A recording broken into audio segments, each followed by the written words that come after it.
All right, family, we back with another one. We're back with another one. And wait, before I start off, I just want to say thank you guys for just hanging out with us. Clicking on our channel. Make sure you like and subscribe. We're gonna have more guests on here.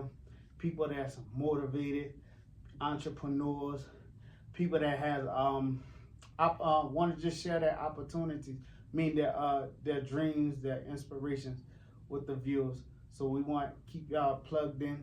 So this is a channel that we bring on entrepreneurs, people of faith, basically like people that just got a story they want to tell. So yeah, keep it. Y'all stay locked in. But before I introduce my guest, I just want to just start off with some motivational, something encouraging to the viewers, and I just want to say, like, continue your journey, because a lot of times when we think about getting to the destination, right, rather than just focusing on the journey. And so I just want to encourage someone right now that is watching our channel right now. Continue and embrace the journey. That's where you develop your character. That's that God reveals to you certain things that you need to have to maintain where you're going in. So I just wanted that was just for someone, man. Just keep on going. All right, so let's jump into it. So I got my big brother right here. This is Michael. Brandon. Once again, man. So true story, man. Mr. Mike, he pretty dope. Big brother is super dope. The reason why I say that is because, like, you probably looking at him like, hey, all right, Mr. Mike. But man, he's super cool. Not only that, but he's a McDonald's owner, and like, I'm pretty sure he has a lot of wisdom, a lot of experience in business, and and not only that, but also too just helping us and showing us different avenues that we can take for self-development and everything. So I'm gonna pass it off to you, Mr. Michael, Brother Mike. You just talk to the people, let them know who you are, and what made you get into the McDonald's industry.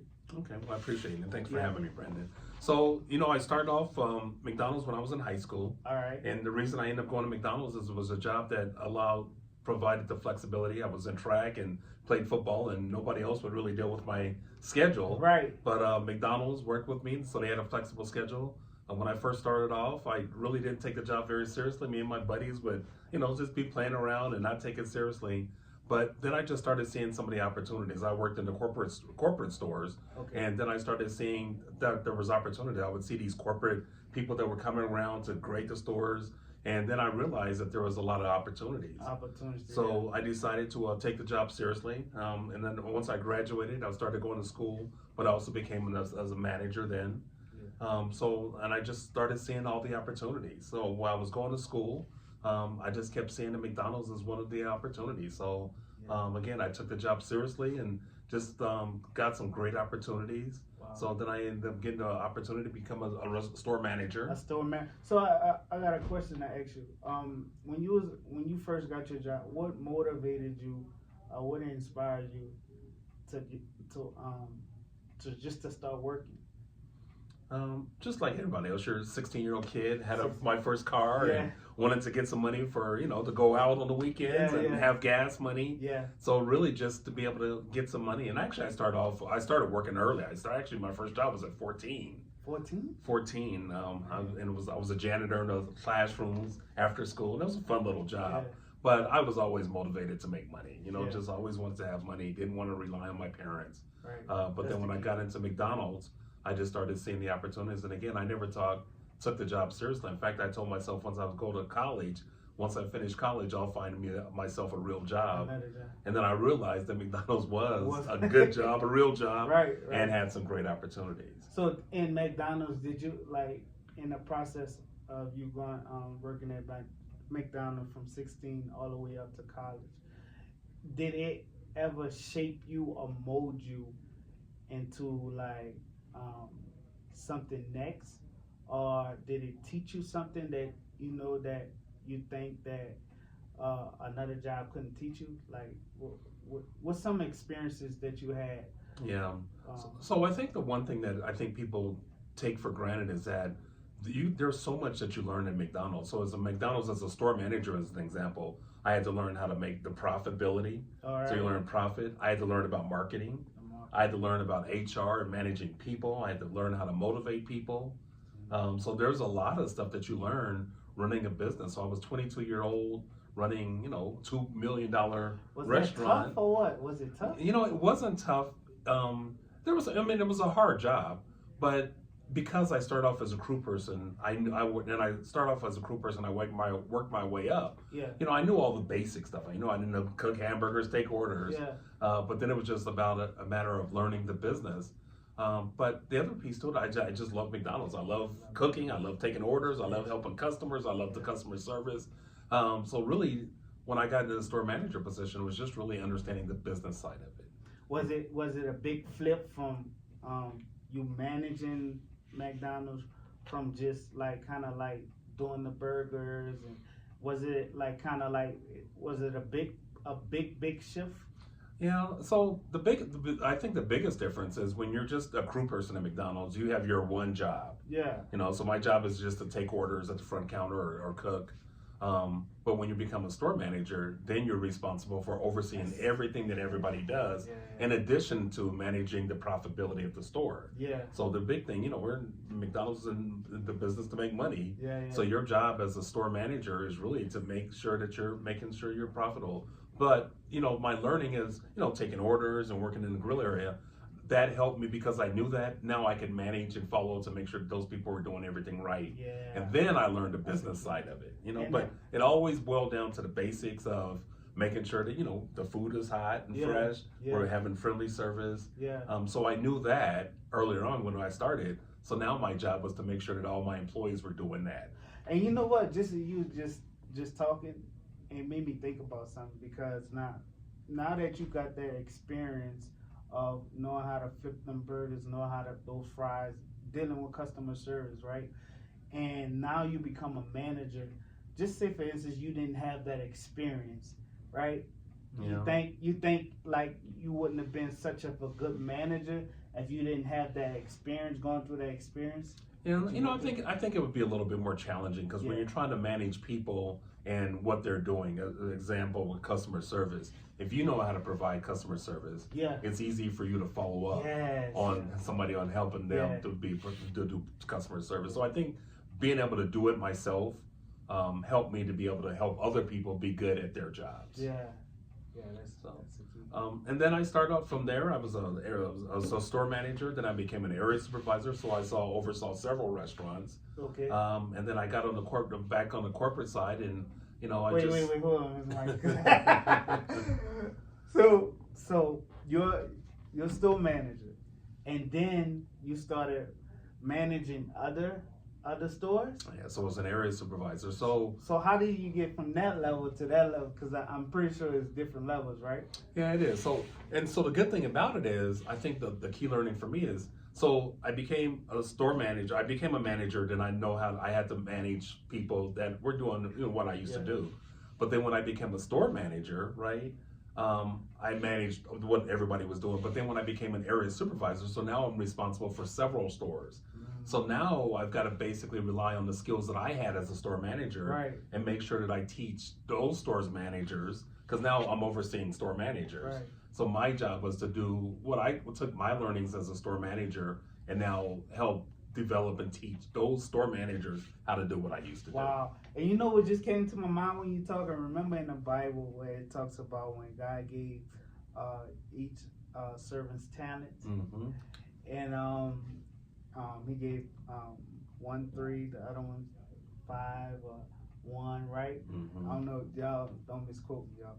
So and what I was thinking about when you was just talking is just like you was faithful, just managing that one store, and God was like, you know what? He has the capacity and the grace to manage other stores, and so that's a key, guys. That's a real key. Like, whatever you managing now determines what you manage next, what you have the grace to manage next.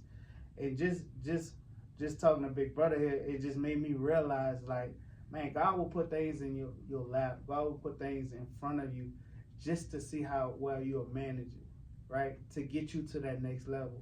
And so sometimes we be asking God for, like, Lord, I'm ready. Like, I'm ready for that big promotion.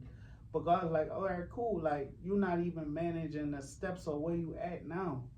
So that just dropped in my spirit while you was just talking. Like, you know, just being a good, just being faithful where you at and letting God promote you.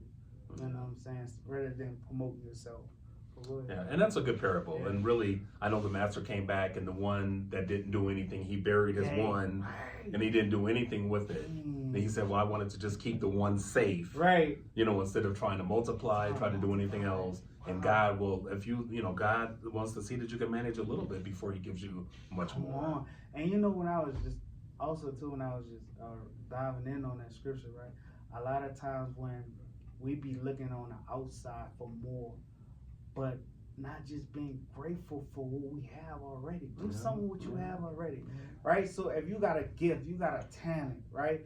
If you got a vision, like, start there. Do something with it. Do something with it, and put it in the hands of God, and let God do whatever it is that He's gonna do with it. You know, and you know, God gives us life. God gives us grace, another chance. And what are you doing with the breath that God gave you? What are you doing with that talent? What are you doing with that business idea? You know, that's just something to think about. I ain't mean to interrupt you. No, you're okay. No, you're okay. It's a good message. Nah. No, so, you know, so I had the opportunity to go from store manager to area supervisor. Yeah. Then I ended up working on the corporate side with the corporation. And one of my jobs there is, I don't know if you ever go into a restaurant and you see somebody grading the restaurants. Okay. So that was my job. I was a consultant. So I was a business consultant, and basically my job was to work with owner-operators just to help them go in there and evaluate, make sure that the store was running good. From that position, I got another position, which was called a field service manager. So then I was over the consultants. Again, so then I ended up having five business consultants. I had 5 business consultants that basically did what I used to do. Yeah. So then I was over those consultants, and then I got an opportunity to go work McDonald's headquarters in Chicago. And I ended up doing that for, I think, 2012. I got the opportunity, which was a great opportunity because I worked for McDonald's headquarters, which was in Chicago. And you know, I think the great thing about that is that you really see how a lot of things get started. You know, you don't know all of a sudden at McDonald's you see a new sandwich, but you don't know all the research and all the stuff that goes into it. So being able to work at McDonald's in the corporation, in the corporate office headquarters, we see how they test new sandwiches, and I learned how a lot of stuff started. So I did that for about 10 years. Then I got the opportunity to become an owner-operator. And again, you know, my experience of working at McDonald's, and everybody asked me about, you know, being an owner-operator, but you know, I worked for McDonald's ever since I was 16.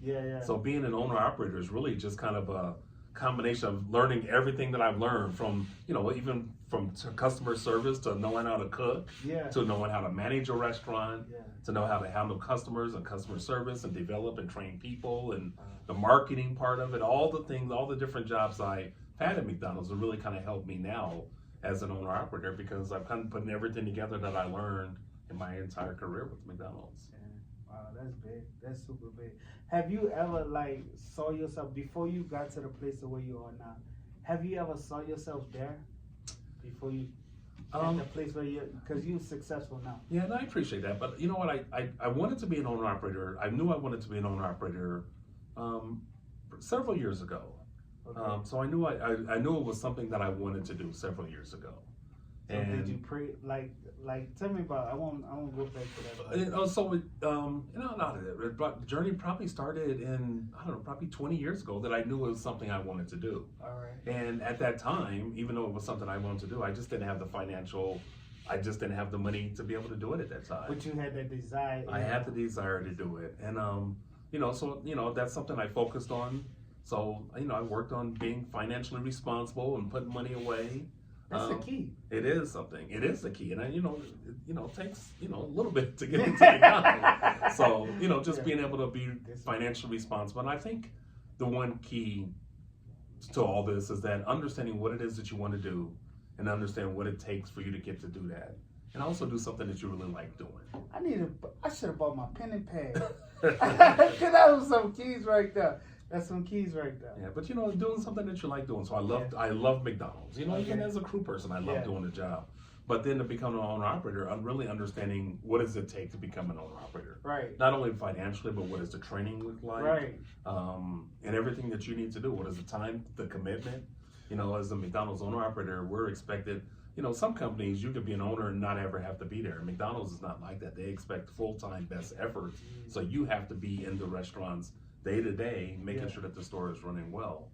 So understanding that and understanding if that's something that you're willing to do. Right. Some people, I might have a bunch of money and I just want to go out and buy that's what whatever it is. I can sit back. McDonald's is not that kind of company. So that might be a different kind of company where you can go out, where you can, be the owner and not have to be there. Yeah. You might have to look at that as a different option. So it basically you have to be disciplined, right? You do. You have to be disciplined, and the more you talk, and the more I'm saying is like, in order to hit your goals, right, you gotta have a formula, and sometimes that formula. Just think about it. If you see a cake on the box, right, that has the right ingredients to make that cake on the box, and if you hear what Brother Michael's saying is that the ingredients that he put into getting to owning a McDonald's, it was discipline, it was structure, him not blowing his money, him being focused, right? So that's some of the ingredients that you can apply to whatever it is that you want to do, whatever business that you want to start, or whatever it is that you anything that you're trying to start. Like, make sure you apply some of those principles to help you to develop in the things that you're trying to do. Anything you another question. Well, go ahead. You want to finish?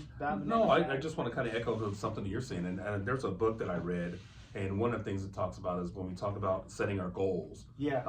Let's just say as an example where I want to be in 5 years. Yeah. But then it adds you focus on, okay, so the name of the book is called The One Thing. The One Thing. The One Thing. It's a great book. And one of the things it teaches you is that, as an example, if you want to be, in your own business in 5 years, so then you kind of work backwards. So if you want to own your business in 5 years, what's the one thing that you can do today? Yeah. That's going to help you achieve your goals for this month. Yeah. What's the one thing this month you can help you achieve your goal for this year? Yeah. What's the one thing I can do this year to help me achieve my 5-year goals? Yeah. But it makes you think about long term where you want to be, but it makes you think about what's the one thing that I can do today that's going to help me achieve my monthly goals, my weekly goals, my 5-year goal, my someday goals. That's good. But always focus on one of those one things in each of them. And I love the book because it kind of talks about each area of your life, even in your spiritual life. Where do you want to be in 5 years spiritually? Right. Where do you want to be financially? Where do you want to be in relationships? Where do you want to be physically? If I want to be physically fit by, in a year I want to lose 10 pounds. So what am I going to do today to help me achieve my monthly goal of losing 1 pound a month? Right. But it's a great book. I strongly encourage The One Thing because it helps you focus on the most important things in your life. That's cool. I'm gonna have to check that book out. I'm gonna have to check that out. And your book is another good reading too, by the way. Oh, thank you. Hey, y'all make sure y'all go ahead on and cop that book. The Vault Been Breached. Y'all gonna love it. It's very encouraging, and also too, it just talks about my life's journey, how I encountered God, and how I learned from my bad decisions that I made. But also too, I want to ask you, like, what habits that you adopted through being a McDonald's owner that helps you in your personal life now? Yeah, I think the biggest habit that helps me in every area of my life, my personal life, is really just being able to manage your time. You talk about having a to-do list, but really having a routine of how do you track your most important things. Like, I have a calendar, and every day there are certain things I want to accomplish. I want to accomplish something every day. Yeah. So been kind of really just managing really overall organization. Okay. So managing your calendar, managing, your important tasks that you want to take care of, but utilizing some kind of tool that every day you've got something that you're organizing. It helps me in my business, but it also helps me. There's personal things and things in my personal life. I gotta make an appointment for this. But really just being able to kind of be disciplined with your organization, whatever that looks like. Some people use Outlook or whatever the calendar system is, but doing some kind of system where you've got a kind of a plan for every day you should get up and have something specific that you want to accomplish personally, professionally, that you want to accomplish. And then, having the things that you want to accomplish. Yeah. Even if it's something as simple as, I don't know, I want to clean out my garage. Right. Right. But, sometimes just writing that down they basically tested that when people write things down, they're more likely to do it. And that includes goals. When you write down more, they did a study and they did a bunch of kids, I think they were in college, and they had a group write their goals down and another group not write their goals down. And it was probably 200 or 300. And later on, they tracked those people and found out that like 90% of the people that wrote down their goals accomplished their goals. And it just sounds simple, but just writing down your goals and looking at your goals and organizing your time really makes a big difference. So what inspires you? Like, because you have a lot of passion. A lot of passion, a lot of drive, a lot of ambition. Like, I think what inspires me is I've always taken pride in everything I did. I always wanted to do a good job. Yeah. And I know, a lot of people get motivated by money, and the money is nice. But what I always like to do is I always wanted to take pride in somebody saying, Michael, you did a good job. Yeah.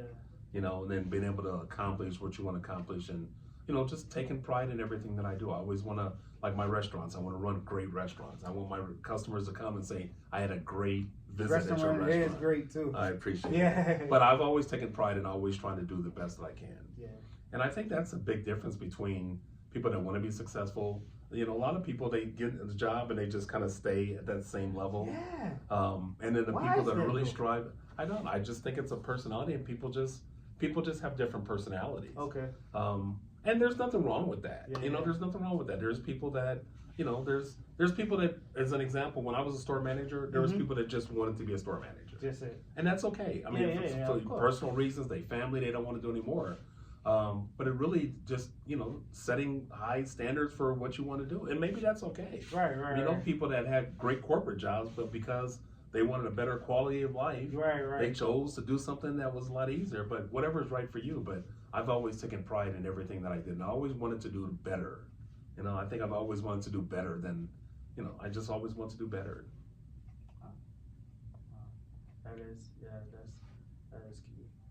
And so, like, if you was to encourage some of the listeners, like, if they want to start something like a business adventure or like something self-development, like what encouraging words would you give them? Like some type of tools that you can pull out your toolbox that they can apply to their life to help them. Yeah, I think, first of all, so when we talk about entrepreneurship, make sure that that's something that you would want to do. Make sure it's something that you want to do because, at the end of the day, you're responsible for that money. The difference between being an entrepreneur or working for somebody else, working for somebody else, most likely you're always going to get a paycheck. Yeah. You don't have to worry about that. They manage all the risk and take care, have to worry about all that. As an entrepreneur, there's times you might not get a paycheck. Or your paycheck might not be. So first of all, making sure that that's something that you're willing to do. And then if that's something that you're willing to do, really do the research on what it takes, how much money does it take to get into it, what's the training involved of it, making sure that you've got the qualifications, and if not, what if it requires you to have a business degree or a master's degree? Taking a look at doing the research to understand exactly what it takes for you to be able to get into it. And then I mentioned it earlier, also do something that you really like doing. I think that's important. Nobody wants to actually, especially being an entrepreneur, you don't want to be an entrepreneur, something that you don't necessarily like doing or not passionate about, because you're going to, invest, in some cases, you're going to invest your life savings into doing that. But I would definitely encourage you to do something that you're passionate about, do the research and see what it takes to do it. Make sure you have the skill set, the qualifications. And if there's something that you're lacking, some companies might require that you have a bachelor's degree or even a master's degree for you to be able to be an entrepreneur. And so understand exactly what it takes and then just put together, like I was talking about, a plan and saying, this is what I need to do today, this is what I need to do this month, this is what I need to do this year for me to be able to achieve my goal, my long-term goals. Okay. But always just being focused on what it is that you want to go. I teach Sunday school. Yeah, and one of the questions that I always talk to my students about is, where do you want to be in 5 years? And then what are you going to do? What are you going to do to start getting yourself, you can help yourself get that goal? And then it just challenges them to think, well, what do I do? So if I want to be a doctor, as an example, what does that mean I need to do today? I probably need to get good grades. Yeah, right? I need to learn to study habits. I might have to start focusing a little bit more on science. Yeah. And those type of things. But always think about where you want to be, and are you doing the things right now that are going to help you get on track to where you want to be in 5 years or whatever it is? Are you doing the things right now? Because think about people that want to be a lawyer. Yeah. Or some of those professions, whatever it is. And then we talk to people want to be a professional athlete. Yeah. And that's fine. So if you want to be a professional athlete, what do you need to do right now to help you become, the next running back in the NFL? Start working out. Yeah.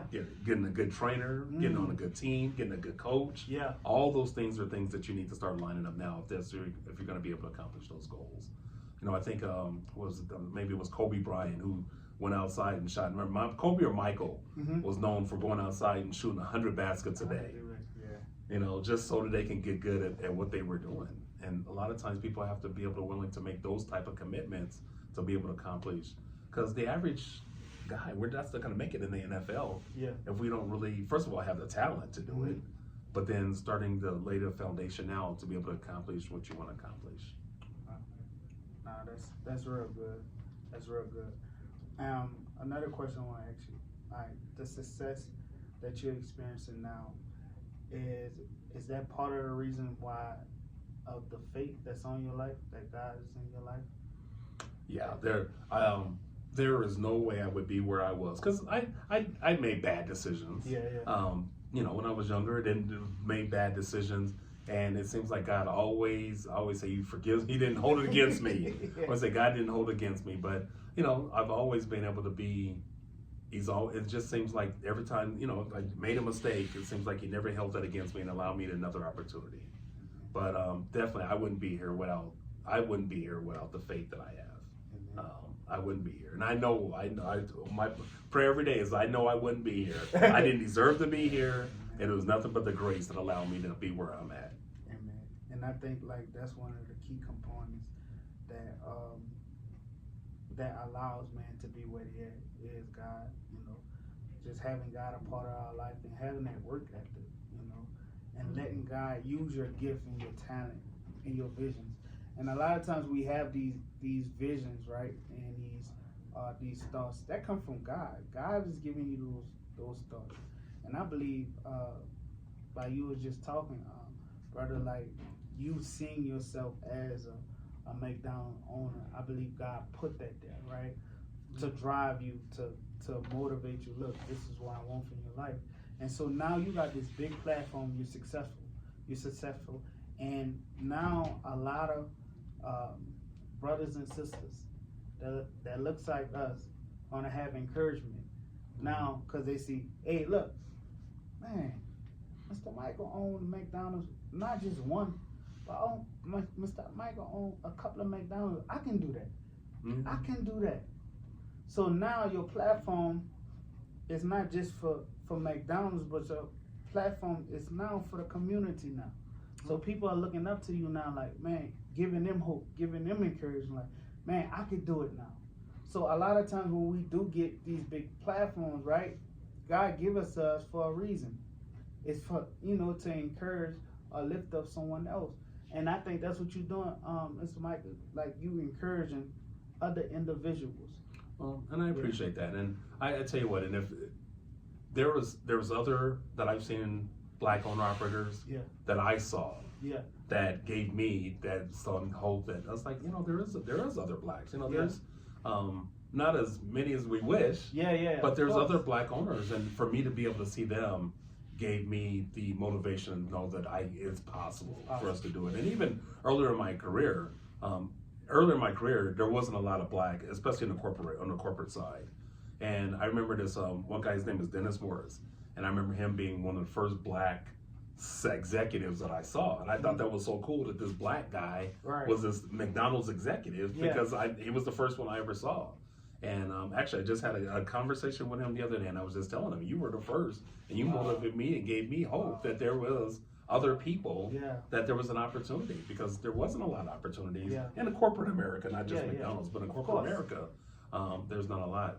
But you talked about something with faith, and I tell you what, faith, I think the one thing about faith is that especially when you get older, I mean, we go through all these trials and tribulations in our life, and then we just don't know how we're going to get out of it. And I look back at some of the tough times in my life, and I was like, I don't even know how I'm going to get out of this. And I couldn't pay my rent or whatever the case was.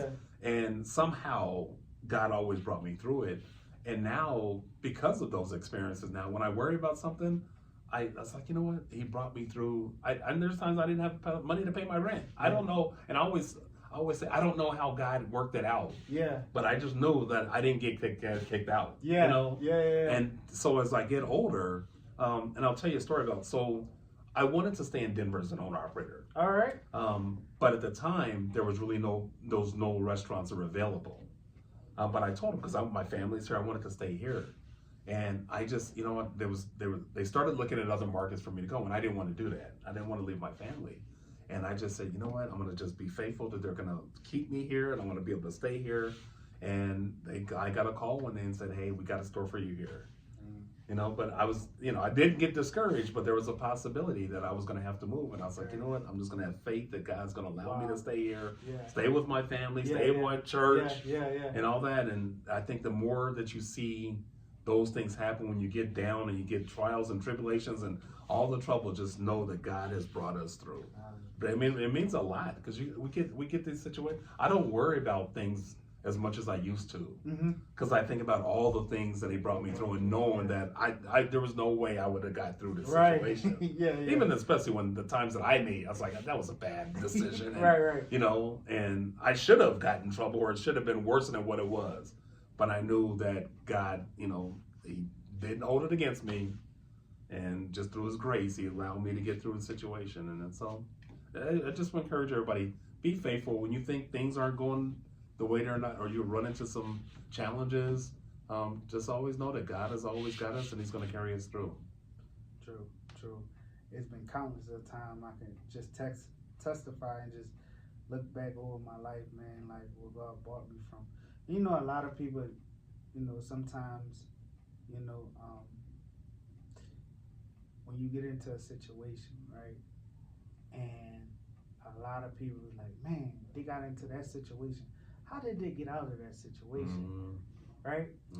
And so a lot of people look from the outside, but not knowing that God is, you know, the keeper of getting you out of that situation, right? Not letting you drown in that situation, right? Because a lot of things that I went through in my life that my mind should have been gone, you know, and but God kept me. So I just want to encourage, like, the viewers, like, you may be going through it right now, you probably be in a storm right now, but God is the keeper of the storm. God quiets the storm. So I just want to encourage the viewers right now. So as we closing, because we're about to close, I want to ask you, brother, like, anything that you want to leave with the viewers, anything that's on your heart? No, you know, I think we covered a lot of it. I just think that, you know, just really kind of think about your life now. I think the key to success right now is to start thinking about where you want to be. I think, you know, you hear about, you know, professional athletes as always a good example. You know, their parents would tell you from an early age that they had the skills and they had the desire to get there. And I just think the earlier that you can start deciding what you want to do, and it's not, it might not be an entrepreneur, it might not be a professional football player, whatever it is though, start thinking about what it is that you want to do and understand what you need to do to get yourself to get there. You know, when you think about big things like being a doctor or a lawyer, I mean, obviously you're going to go to school for 6 years. I didn't want to go to school for 6 years. So that wasn't for me. You know, and I always believe whatever God has for you is for you. That wasn't for me. So I was excited about doing what I like to do. But, you know, there's some people that love to do school, and that might be something that they can do. And if that's something you want to do, start putting a plan together on getting there. And even how old you are now, if you imagine, I just think about if I was 16 years old and knew at that point in time, then I didn't know I wanted to be an owner operator at 16. But if I had to put it in my mind at 16 that I would want to be an operator, I probably could have been an operator. I could have been an operator probably a lot sooner. But it's not something that, I was happy doing what I was doing. And then as I started further in my career, I started seeing the opportunity to be an owner operator. But I think there's some people, there's actually an owner operator that I met recently at a convention. And this young lady, she became an owner operator when she was 26 years old. Now, her mom was an owner operator too, but that's what she saw. Her mom was a role model. Okay. And she became an operator like in her late 20s. She became an operator, but her mom was an owner operator, and she saw her mom as an example, and she's like, this is what I want to do. Wow. So from the time that, she was a young girl, she said, this is what I want to do. So she ended up doing that, getting into college, graduated from college, started working in her mom's restaurants, and became an owner operator in her late 20s. Can you imagine that? But that's somebody that was a great example of not only having a role model, but then really having a vision of where they wanted to be. Where they wanted to be. Where they wanted to be. And being clear about it. Yeah. Yeah. Wow. And I can honestly tell, I don't know that at 26 I even thought about being an operator. She became an operator. And it might have been, so she became an operator at a very young age. So so anybody in your family own a McDonald's or anything? Like, no. Was successful in business? Yeah, well, both my parents worked at their jobs for a long time. My mom was a nurse, my dad was a chemist, and both of them worked their jobs, 30 years. Yeah. So we always had a good work ethic in our family, which I saw. Yeah. But nobody in my family is an entrepreneur, but both of my parents were, in their jobs and, committed to doing their jobs. That's cool. And worked in their jobs their whole life. That's cool. That's super good. Well, guys, y'all heard it here. We enjoy y'all company, and we'll see you next time. Coach B. I'm a CHRISTIAN. Whoa. Ryan with God to the end. Yeah, Jesus, he died for the sin.